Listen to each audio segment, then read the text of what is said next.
Bonjour à toutes et à tous, bienvenue à ce webinaire. Nous sommes très heureux de vous accueillir. C'est un webinaire qui s'organise dans le cadre d'un colloque qui s'appelle Discover Our Europe. Started on Wednesday and finishing today with this webinar. Discover Our Europe is a European project co-financed by the project Europe for Citizens with 8 partners from 7 European countries. We partners with the same ambition to go beyond the concept we normally have on Europe, whilst giving the possibility to European citizens to acquire new knowledge about the European Union. We are 8 partners in 7 countries. We have the Fondation de Savoir from Hungary, the DRP DNM in Slovenia, CISIA in Romania, but also PGEA in Cyprus, Sovogem in Portugal, and Cyber Voluntarios in Madrid, Spain, and Eurocircle from Marseille, France. The first workshop has been done in Pietrania in Romania. We have today this event in France, and on the 7th of June will be in Hungary online, and it will also be translated in English, so you'll be able to connect to that one as well. So this is all for the presentation. I'd like to thank today Mr. Alain DUMORT to be with us for this conference. You are head of the European Commission Regional Representation in France, in Marseille, and you will speak today about the European Green Deal. The floor is yours. With a great pleasure. Thank you very much, Claire, and welcome to all our European friends. It is a real pleasure to be able to talk to you and to see you, even though it has to be done remotely for the moment. But thanks to the new technologies, we have this wonderful opportunity whilst we wait to be able to meet physically once again. The topic for today is the famous Green Deal that I will be introducing without any document to use, because Claire will be sharing with you a huge document that is filled with figures and detailed explanation. I'd like for the moment to talk directly and to give more space to questions and answers, point of views, criticism as well. Why not? Because it can be done on this project that is the Green Deal. To go directly at the heart of the topic, for us, the Green Deal is the priority amongst priorities. Of course, there are several, but this one you'll see that is beyond the health emergency that has disrupted our society for now a year and a half. The main topic for Europe at the horizon 2030 and even 2050 is fighting against climate change. On this angle, we have qualified a series of ambitious proposals under the label Green Deal. The Green Deal is, first of all, to give ourselves some ambitious objectives, but manageable. We know quite well that all the nations in the world failed in the past with a series of agreements. I'm talking about Kyoto's agreement, defining strict rules to reduce greenhouse gases. Many countries have not respected this in the 90s, and it has been a failure. Also, the agreements in Paris some years ago, results are not attained for several reasons, but it didn't work. We cannot continue to go on like that because the climate started changing. Climate change is a reality, especially when we look at the melting ice. I'm talking. I'm asking our friends from Slovenia, and I suppose they can see it every day in the glaciers. But there is not also climate change. I'm talking about Vermont. There has been a real catastrophe in the agriculture sector some weeks ago, with some ice that destroyed most of the crops. Then we have flooding, of course. There are heavy rains starting next week. We have droughts as well. And so you understand that climate is changing and we need to take care of that. So after a lot of studies, we realized that we have to stop this, or at least to slow this down, and a way to do it is to reduce greenhouse gases to these gases are useful to avoid the cooling of of Earth. Well, I don't want to get too complicated, but there is a lot of work to do when we talk about greenhouse gases. To be quite simple, we are talking about CO2. If we keep that in mind, it is essential. There are other gases as well, but there is also small particles that are produced especially by diesel motors. But the target that we have is to be carbon neutral in the future. This concretely means that Europe must be eliminate as much as CO2 as it produces. We are not that far because we are quite far, sorry, because 3/4 of the CO2 produced is stored in the atmosphere because of human and industrial activity. So 2050, we must be carbon neutral with some milestones to get there, and especially in 2030, a recent agreement of the ministries of the European Parliament said that we have to reduce at least by 55% CO2 emissions by 2030. So 2030, we are in 2021, so it's just around the corner. How can we get there?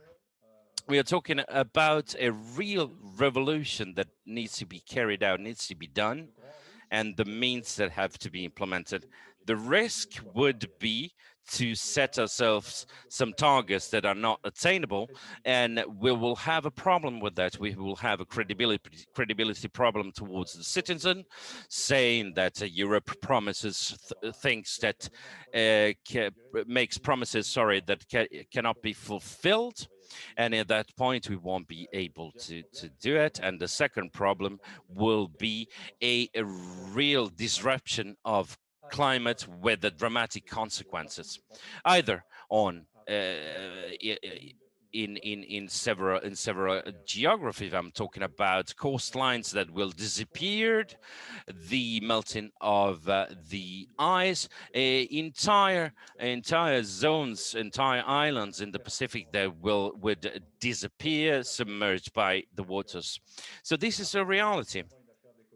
Before, it was something that only environmentalists would talk about, and now it is everybody's talking about it and everybody's concerned about this.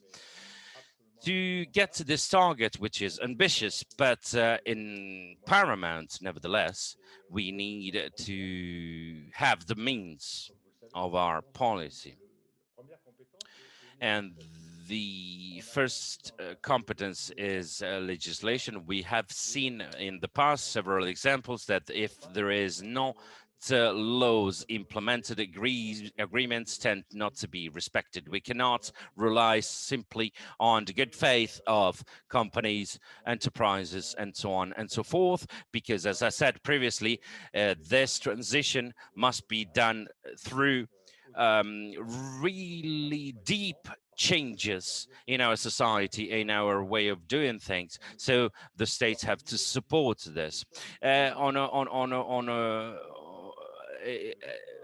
Talking about legislation, things are moving because 3 weeks ago, the European Parliament, whether the Council and the Commission, they agreed on a project of law. This will be clear for many French people because climate rules, climate laws have been adopted by the National Assembly some days ago in France. It is a form of declination of these laws, but it is quite evident that even in a country like France or Germany, or in all countries throughout Europe, this will not be the solution because we need to move forward all together. When we talk about globalization, climate change is a problem of globalization, and I dare say that is quite the most evident examples of the globalization, and the solution of this must be found altogether and implemented altogether beyond the borders of Europe, because even if Europe could have fantastic results, if our neighbors, especially India, China, African countries, wouldn't follow on a global scale, we would not attain the result. Everybody must start to clean one's own house and garden, but then we need to agree on an international level to move all forward together. And this is what we do when European question in all European topics in question, we talk on an international level, and we've been helped with Joe Biden and its new administration in USA. As you know, is radically opposed and to the way of doing things of his predecessor. And climate change is an important topic for him and his government. It is an important decision in a country where, as you may know, the energy consumption is not a problem because energy is quite cheap in terms of fuel, electricity, oil, gas, all of this. But anyway, it has been done, and all countries, included China, that sees an interest, because China, as India, suffers from climate change in its metropolis, but also in its industries. So it is quite, it pays a great deal of attention to climate change and all linked topics. This is the legislation part, which is important. But even though there is a law, you need to abide by it and you need to respect it. And so the another important point is the funding. And the package is quite important, is the most important throughout the European Union history, because we will mobilize up until 2030 1,000 billion euro. You understand that it's an enormous sum, and we're talking about public money and private money that will be invested. One example, we have adopted a budget up until 2027, which is of 1,076 billion euro.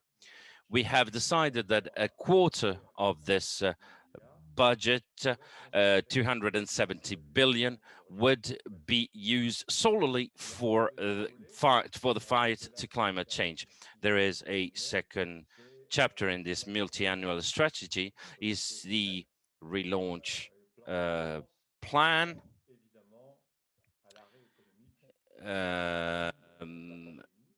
about the post-COVID environment.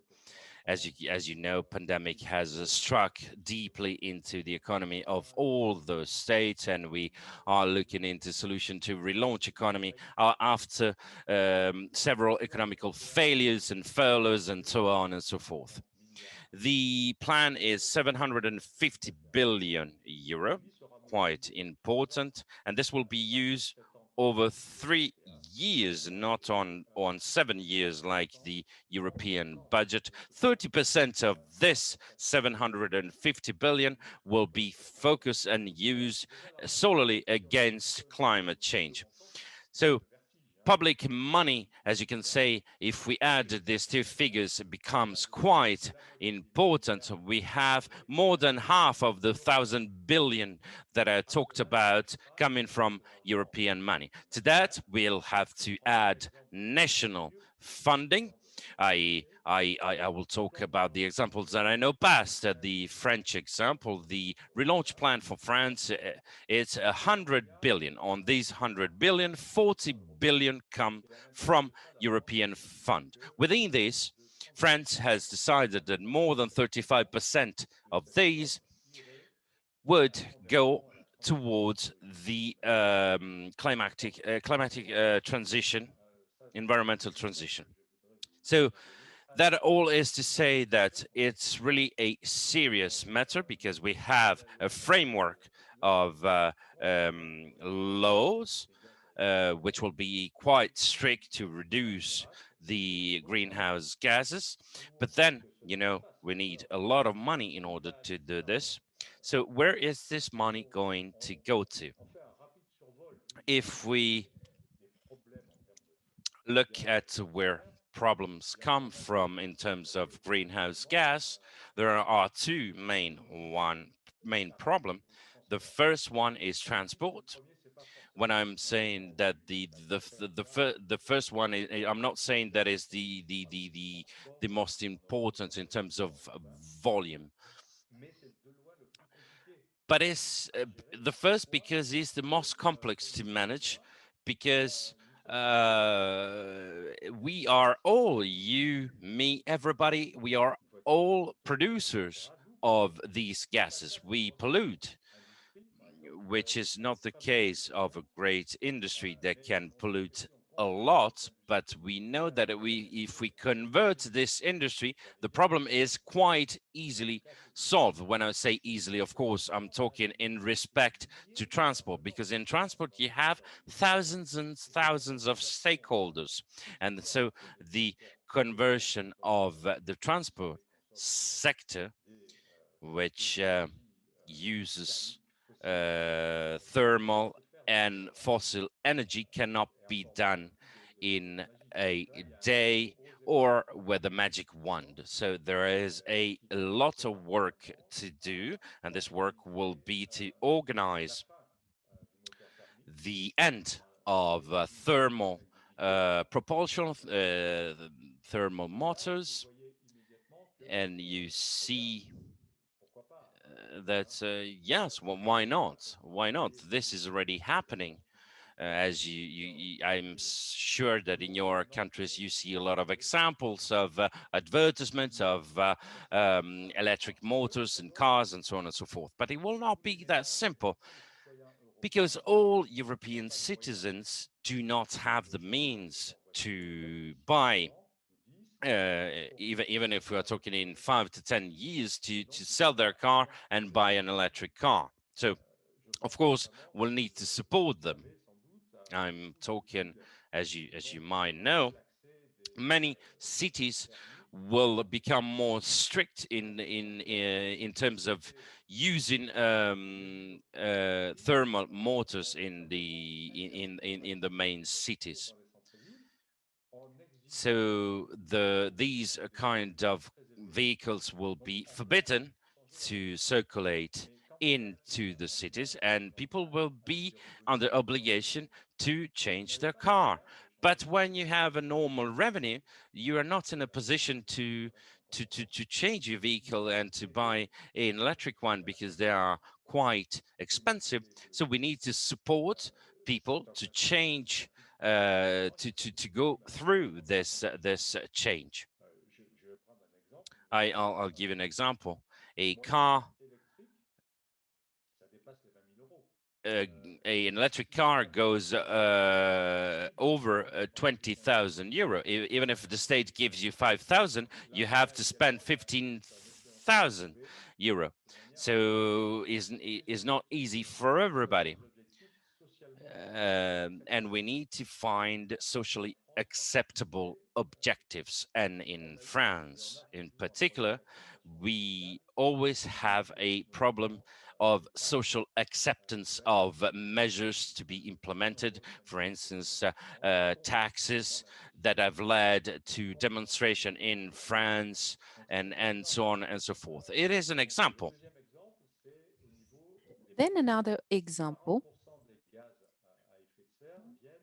40% of greenhouse gas comes from the energy consumption in my house, in your house, in public buildings. And once again, the market is really much diversified, segmented, so you can't change overnight. You can't change thousands and millions of buildings. And okay, you can fix some norms in terms of pollution, but you also need to implement some supporting systems at all levels, especially within the recovery plan, to accelerate the conversion of boilers and by setting, for example, obligations and parameters for boilers and heating systems. In other countries, for example, in Germany, but also Poland, the biggest share of energy production comes from carbon. The sector of energy production is by far the biggest producer of gas. And for example, Germany has given up nuclear power stations, but they will need to find an alternative because they can't rely on the carbon to replace the other forms of nuclear power stations. For Germany, it is not a problem, but for Poland, it is going to become a big problem because they're going to use very much polluting energy sources. So the scope of the challenge that we have to take up really need to have some financial packages, and this Green New Deal is also a social deal, because a part of the population will be able to to benefit from the grants, the advantages. For example, one of the benefits is that the cities will be cleaner, and we need to make sure that all people can benefit from that. And then you need to bear in mind that industries have played their role, that is to make profit, but you need to be careful. We need to make sure that those industries remain in Europe. It is not good if they outsource their production in countries where the regulations are less binding than in Europe. That is why there is a big problem. So the approach can be really much local, very much focusing on climate, but then this is very much intertwined with many other social issues. The European model is not very much focusing on competition. Its main pillar is the social sphere. And this is what makes us different from other economic models. So that is the philosophy of the Green Deal, European Green Deal about climate. We need to be careful. We are very much aware and we are very much determined to implement these policies as quick as possible. And then to finish my presentation, because I would like to give you the time, the opportunity to ask questions. Another thing that I would like to tell you, previous programs in previous programs, the green, in comparison for them, the Green Deal is cross-cutting because out of 174 billion, 20% will be used for research. The program is called Horizon Europe. And then there is the LIFE program that is the only program totally focusing on the environment, but there are other programs, for example, the Regional Development Fund, the European Social Fund. A big share of this program will be devoted for the training of workers in the framework of clean energies. We know that in Europe there is a big deficit in the training of some sectors. There are also shortcomings in some forms of some kinds of production. For example, solar panel. We rely a lot on China, and there is no professional staff that can do this kind of having this kind of skills. So the Green Deal is cross-cutting because it is very much connected to many other different topics. Claire, I don't know if I can stop here and I can just wait and reply to questions in case there are already some questions. Gauthier, do we have questions? First of all, I would like to say hello. I've had a connection problem at the beginning, but I would like to seize the opportunity to thank you for accepting our invitation. We have some questions about the main causes of climate change, global warming, because greenhouse gases are not this is not the only cause of global warming. Thanks a lot for this question, because it is really important. It was very much discussed. It's all including from a more political viewpoint, because it was said that the cost to fight against climate change is going to be higher than the cost of climate change itself. So it is really hard to strike a balance. Well, there are so many causes, very many causes. Some of them, part of the causes are natural, because there are some huge volcanic eruptions, so producing lots and lots of tons of carbon dioxide. But over the last few years, about 100 years, more or less, because this is the period that we have data about. Well, so in the last 100 years, we know that the biggest cause was human activity, because the beginning of the 20th century was really the worst period, because industrialization came using energy in the worst way ever, because lots and lots of waste were produced and so on and so forth. So it is not me saying it. There are many studies at international level, and they agree on the fact that human activity is very much responsible, is one of the biggest cause of global warming. I mentioned transport, but I should also mention industry and the production of energy, electricity. I spoke about this, speaking about Poland and Germany producing energy out of carbon. I could also mention the United States. As you know, they exploit gas, but they use other forms, another source of energy, not really coal.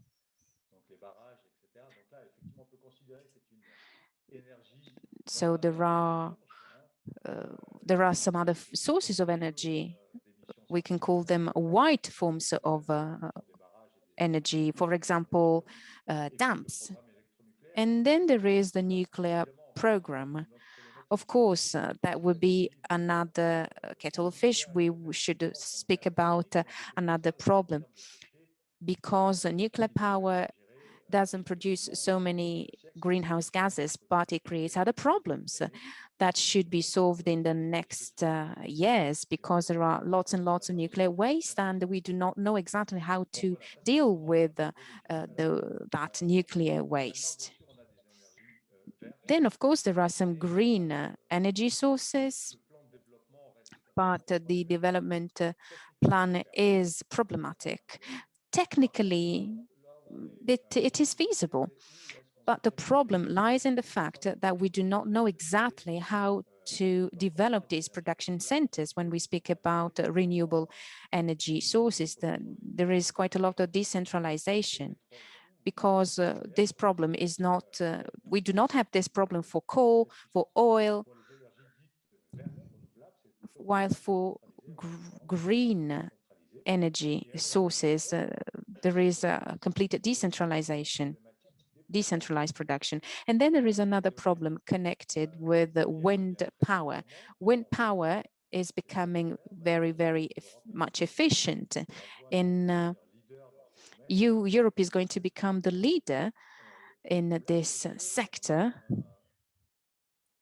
But the problem is that there are some problems in accepting wind power in terms of landscape, turbines,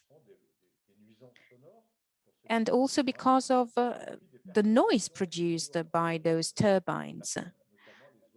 And also there are also problems of birds, because birds can be annoyed. They have problems because of wind turbines, especially some kind of birds, migrant birds,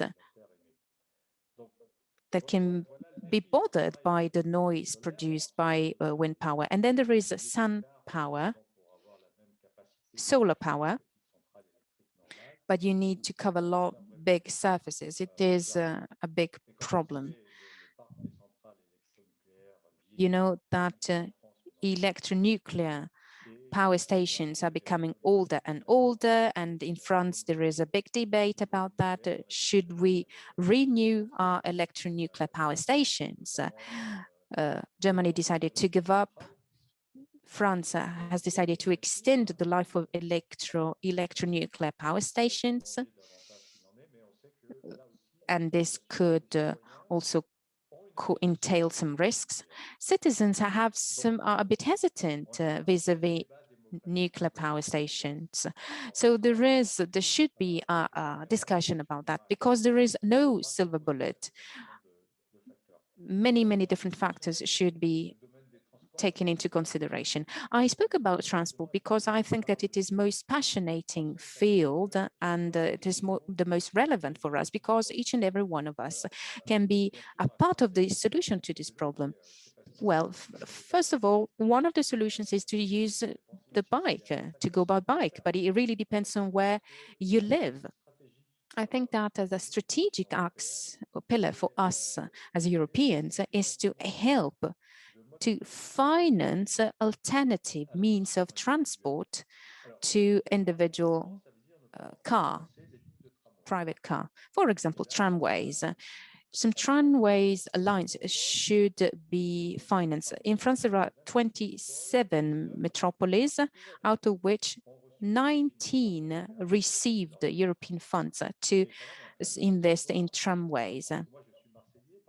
I come from Marseille, for example. In the 50s, tramways were already there, but they were eliminated in the now 20 years ago. It was decided that they should be used again. And then another pillar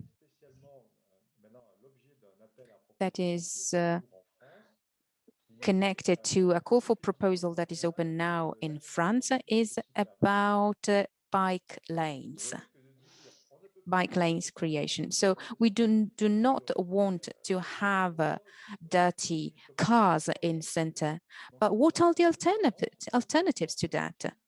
First of all, one alternative is public transport, tramways, for example, or electric buses. It depends also on the size of the city or town.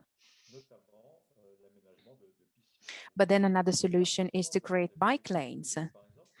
Sometimes you do not need to have such a lot of technologies. You can just create also sharing, a service sharing, a car sharing service, or just hitchhiking. In the past, it was simply called hitchhiking. That was already a form of car sharing, sort of car sharing. It was already a solution back then. So in Germany, for example, there are many kinds of sharing. You can have car sharing, bike sharing, but the big challenge, actually, there are two challenges. On the one hand, and in an industrial challenge, the electric vehicle. Electricity is everywhere, including in, in all types of means of transport on scooters. When you're speaking about private electric vehicle, well, there is the problem of battery. This is one of the weakest points in Europe, because we do not produce batteries for electric vehicles. They are all produced in China or in Korea, in South Korea, not in North Korea, because they do other things in North Korea. So they are the biggest producers of batteries for electric vehicles. So we do not have this industrial skill. To make things even worse, we do not even have the infrastructure to recycle those batteries. And it means that by using those batteries, we degrade, we damage the environment when we have thousands and thousands of batteries that you do not know how to manage.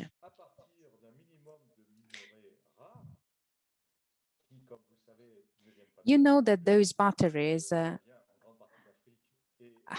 manufactured using rare earths, and you know that they have a really bad impact on the environment. And it is a problem that we should face. That is the first pillar, the circular economy for batteries. And then a second pillar, we are speaking about Target 2020. We know that electricity, that there is a transition phase.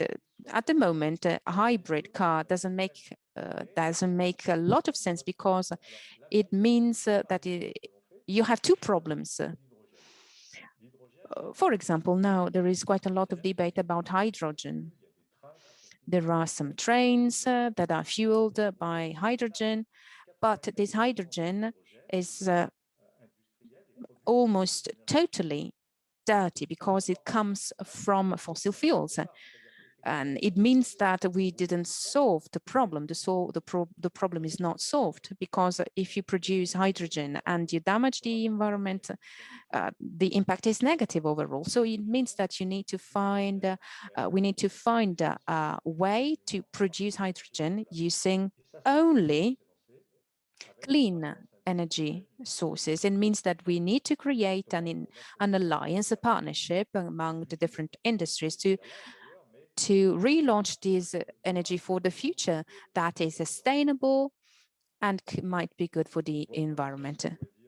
That is what I could tell you about these really passionate topics. Vis-à-vis de la question qui était suivante dans l'ordre, je pense que vous avez dans votre Thank you exposé, very much for that. I think that talking about for electric transport, it is good, but we need to be sure of the origin of the electricity. Another question by Mr. Dicunier, saying that in the past, agriculture was the main budget of in the budget of the European Union. So what is forecasted for agriculture in the Green Deal. Yes, I've started talking about the climate in the Green Deal, but there is not the only thing in the Green Deal. There is also a notion of circular economy, which is to minimize the impact on natural resources, be sure to recycle and repair where possible. So a number of directives that will be put in place in order to promote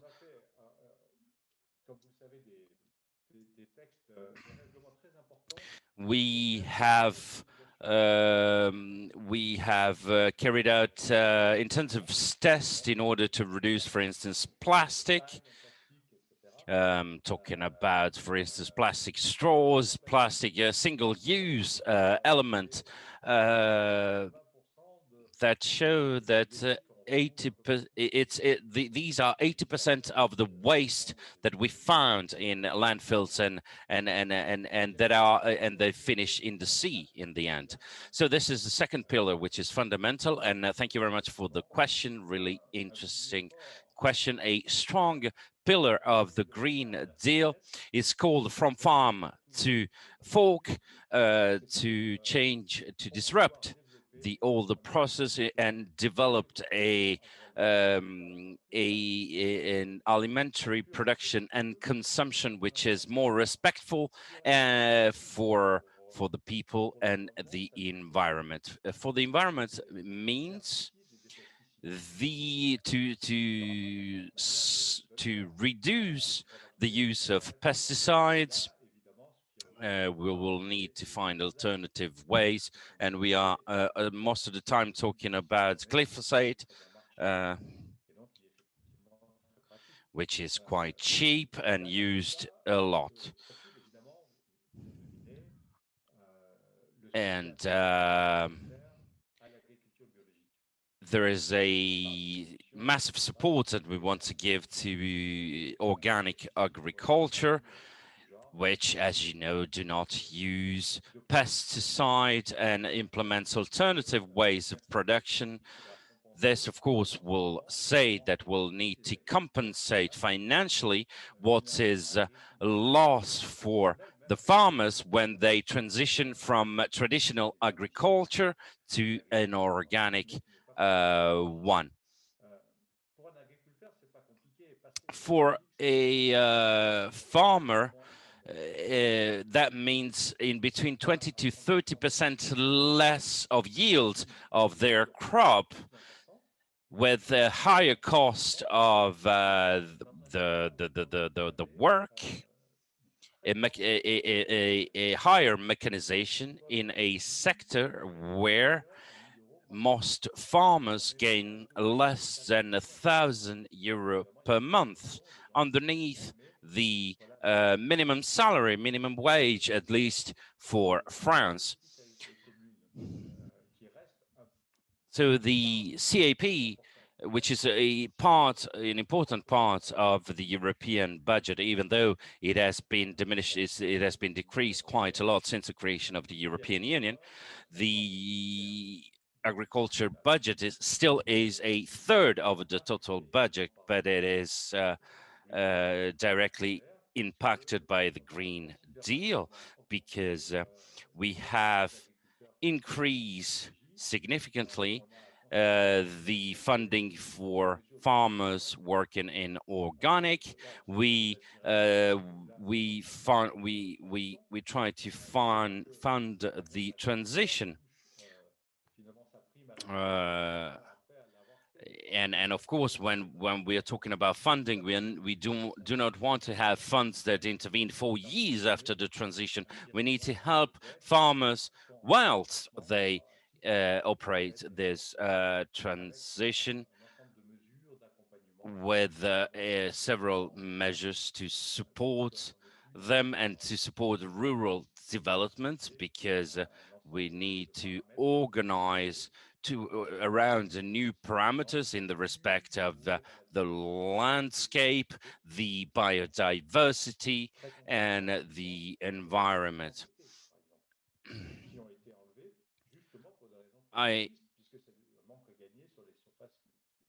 I am talking there, for instance, about the creation or recreation of natural areas which disappeared in order to produce more crop.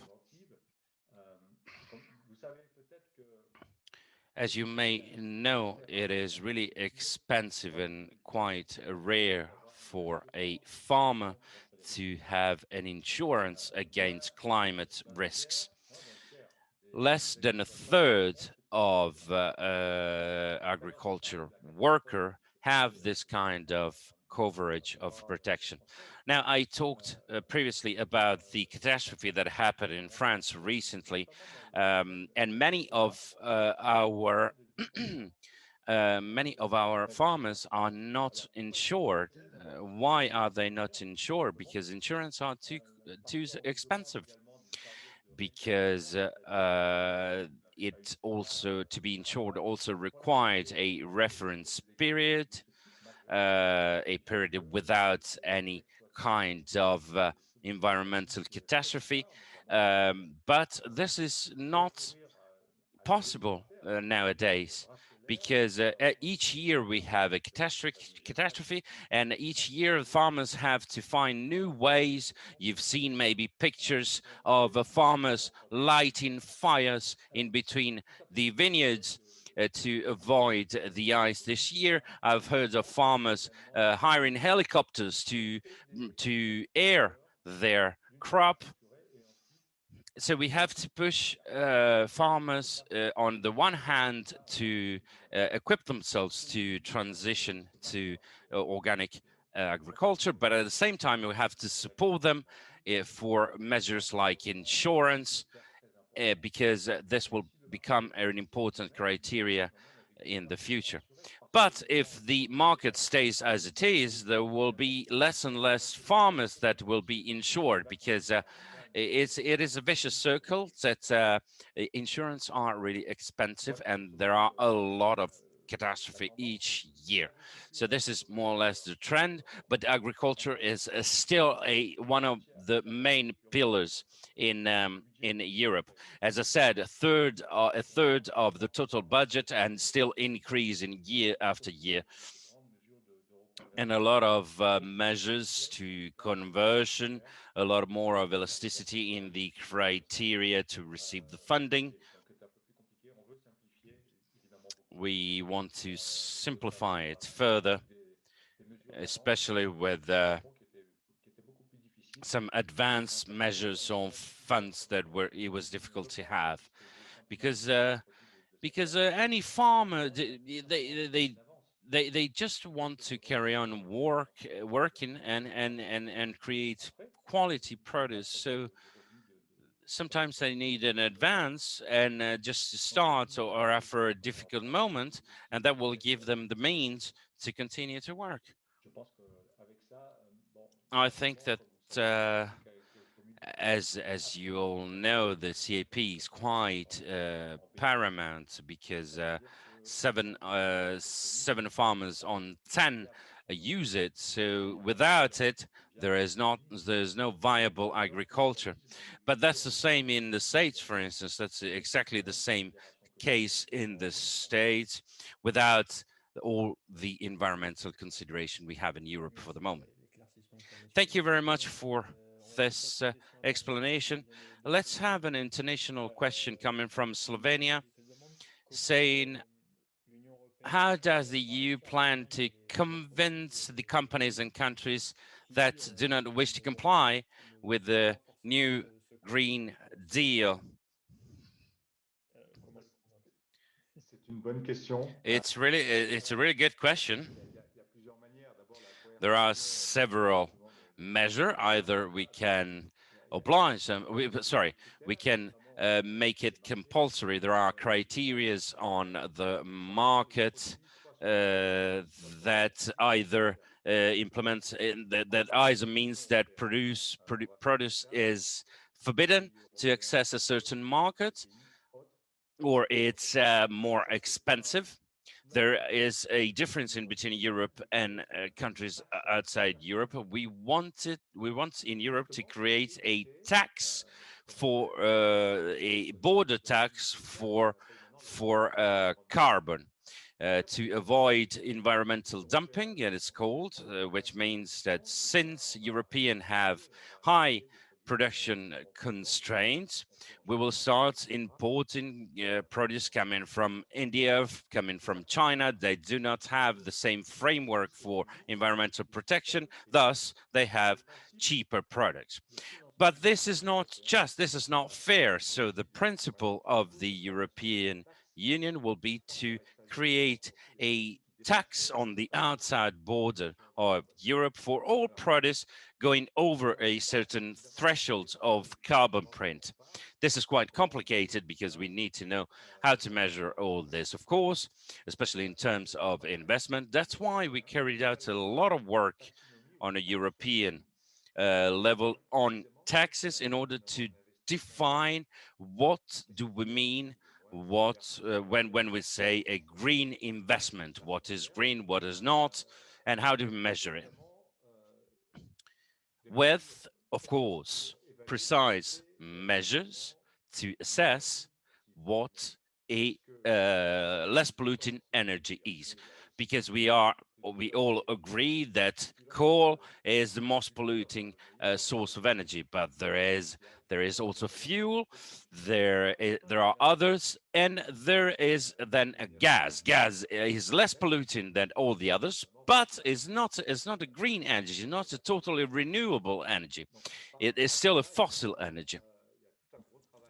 So there is a lot of work that is carried out to agree on a world level to classify what kind of product is produced starting from what energy or using what energy. And this is fundamental because without this we'll be lost.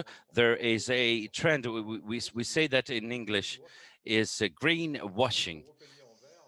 So you repaint in green what is dirty underneath, and we do not agree to that. What we want is that produce and products coming from tier countries, they'll have to have a certain carbon print in order to enter Europe.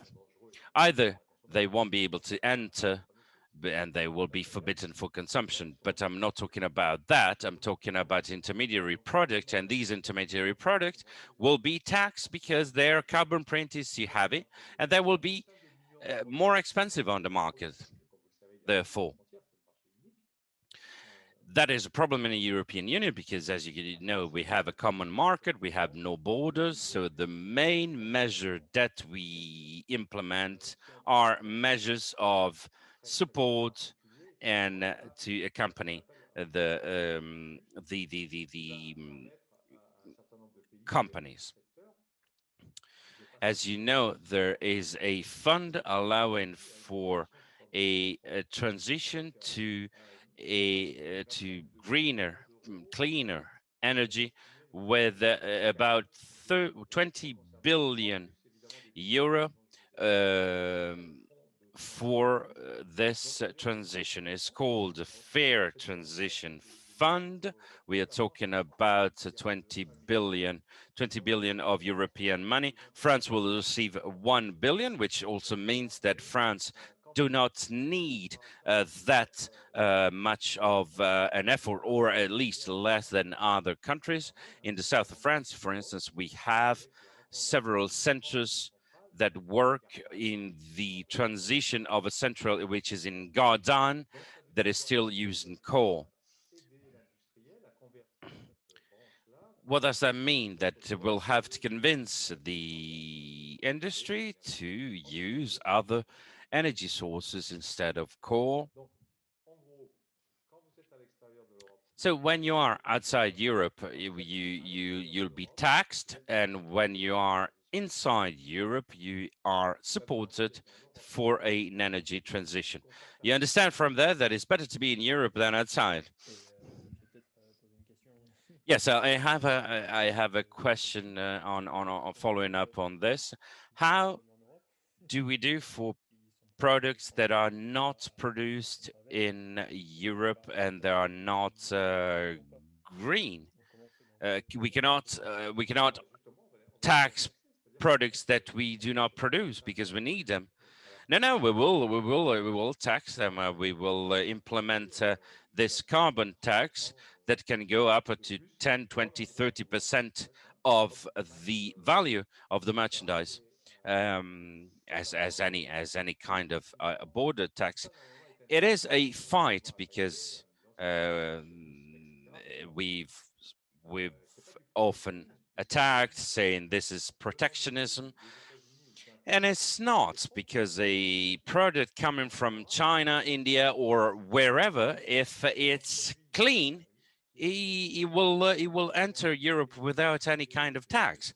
But if instead it's a product that has gone through a complicated chemical or industrial process that produces a lot of pollution, it will be taxed. And I will not talk. I don't want to talk brands here, but if you want to, for instance, buy a a car, you will be, if you want a four-wheel drive, you'll have a malus, you'll have a tax to pay on this that amounts of to at least 30-40% of the value of the car. And this is made in Korea. Either you can say, either they stay as they are, the company producing this four-wheel drive car. It's a small budget car, but the carbon tax will be so heavy on this that you will get to, in order to buy it, you will get to the same price of a premium car. So you understand that is absurd. Nobody's going to buy that car. So our industrial partners in Japan, Korea, or China, what will be the solution for them? It will be to change their means of production and to have greener production. For instance, cars from USA, American cars, they are well renowned to be really powerful, really heavy and big and huge. Now, in the USA, there are a lot of electric cars, or at least hybrid cars, allowing you to go 40 kilometers with the electricity. It is a progress, nevertheless, because in respect to the previous vehicles, it is already better. And so you see that this is an instigation to the industry to change. Industry will probably not change for the sake of environment, but they will change for the sake of their money. I've seen that the person thanked you in the chat room for the answer. We were on more of a global aspect. Let's move to the local aspect right now. What can we propose to help the communities to develop green means of transport? It is really simple, because that depends on the competences. It depends if its responsibility is on the metropolis, on the community, or whatever. But the fund that we implement is the regional development structural fund that all the countries receive, in France as others. And within this program, there are two main objectives: the Green Deal and everything innovation, not only technical innovation, but social and financial innovation as well. So bicycle lanes is part of these operational programs within this important fund of regional development. For France, as for other countries, these are funds that are given. So there is not a competition amongst the different countries like we could have in research program or life program, which are centrally managed. Here, there's a delegation of the decentralization of the European budget that pays to the country. And for instance, in France, the authority to manage the European funds are the region. So, for instance, my region, Provence-Cap d'Azur, it manages at least 1 billion of European fund.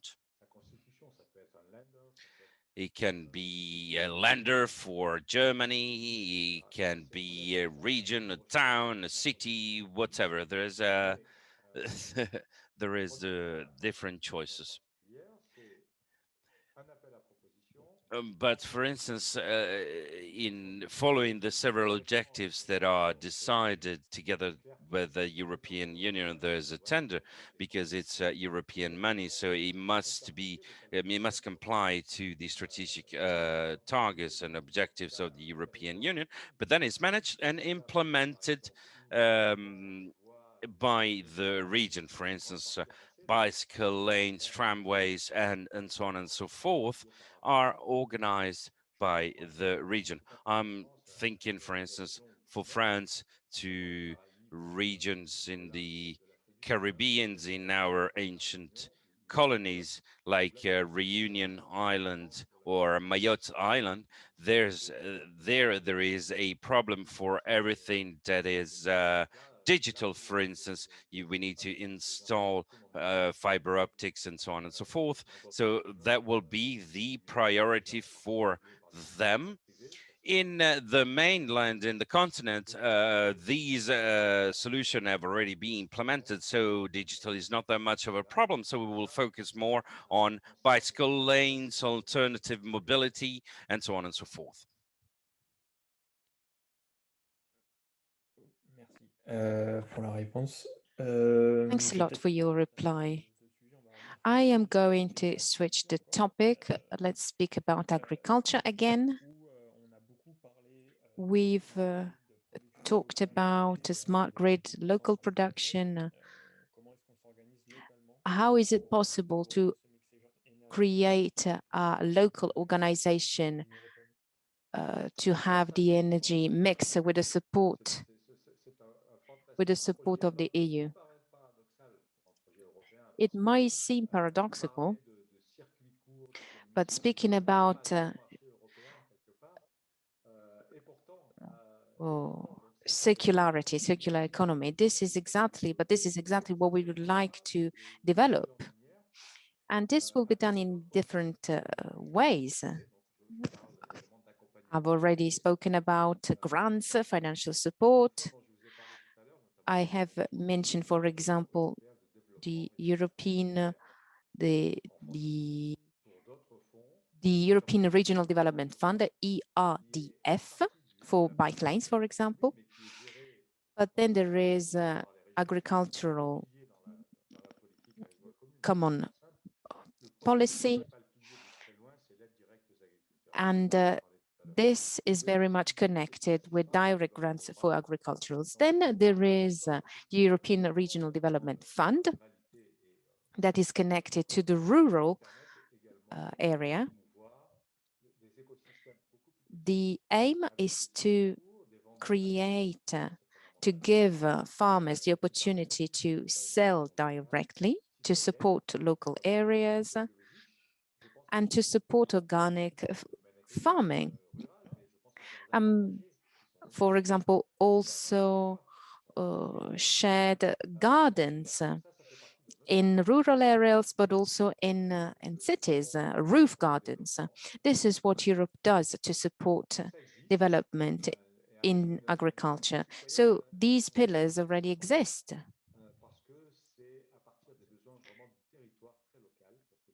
It is really important to focus on needs, local needs, because if you know what are the needs, you can create projects in forms of ecosystems with the producer, the middleman, and point of sale. So all this must be integrated.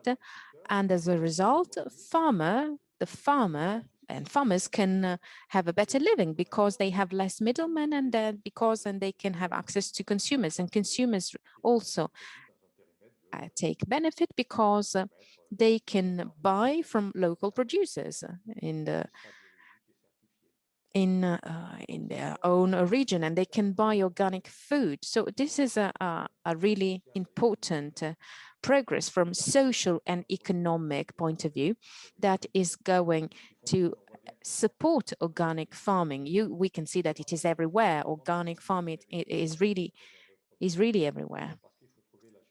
But we need to make sure that there is a fair remuneration for that production, because big supermarkets are good,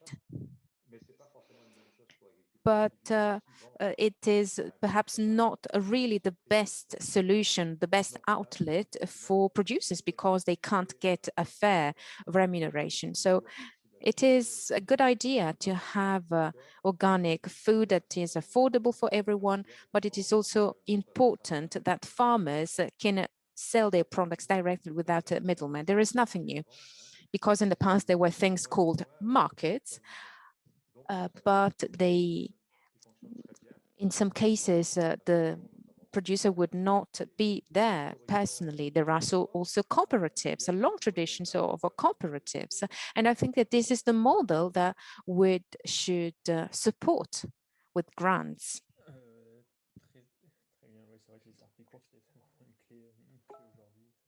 Thanks a lot. Yes, and these products have a big impact on the environment, because if you have to import tomatoes from far away, they have to travel 200 kilometers. It means that there is also carbon footprint. So it is a virtuous circle. Everything is connected.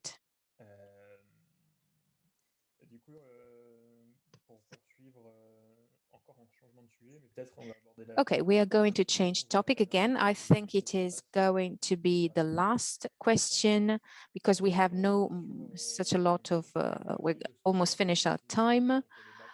So one question about the means to stock energy, so batteries.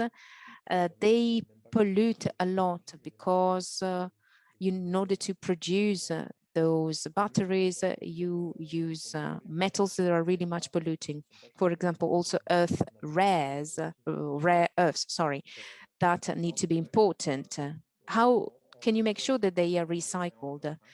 Well, it looks like if you solve a problem, you create another problem. Well, there is the model of circular economy. For example, you extend the life of a product. We know that the life of a product is calculated. Think about your mobile phone. When your mobile phone has a problem with the battery, you end up buying a new phone, because you could spend more money just by buying a battery. So it is really important to have the opportunity to fix the product. So the producer, the manufacturer, need to provide a plan and make sure that the different pieces of the product are available for a certain amount of time. We can see there are many more centers where you can fix the product that doesn't work. But the problem is that sometimes it is not easy. The pieces are not available, and this is part of the Green Deal. The second point is to minimize the use of rare earths in those products. At the moment, there is a really bad extraction method. It is not good for the environment when you extract rare earths. But the price of the raw material is really low. When you go to production centers, you can see gas being emitted all the time. It burns every time. And it is too expensive to keep that gas. They don't know what to do with this gas. So it is really important to internalize all the costs. The second point, the other point, is to have a replacement for those rare earths. And we need to find a fairer system for everyone. For example, in Latin America, the extraction method for some of these rare earths result in exploitations. For example, children who are forced to work, and we know that they have this has an impact on their health. This is the case in DRC, in Congo. Lots of problems in connection with corruption are really at the other extreme of the European model. So Europe cannot be complicit in such situations. That is why it's much better to internalize those productions. Then batteries. It's not really easy to repair batteries for electric vehicles. For example, when you buy an electric bike, the battery is integrated. And so it is not possible to repair it. They tell you immediately, straight away, it is not possible to repair, to fix the battery of your electric bike. So once again, it should be much better to have a battery that can be extracted and fixed. The battery today is integrated almost all the time. But if you have a modular battery that you can take out, it could be stolen. But it would be much better to have a battery that you can take out of your bike and repair. It should be included in the sale contract. It should be something that is imposed on producer, an obligation for the manufacturer.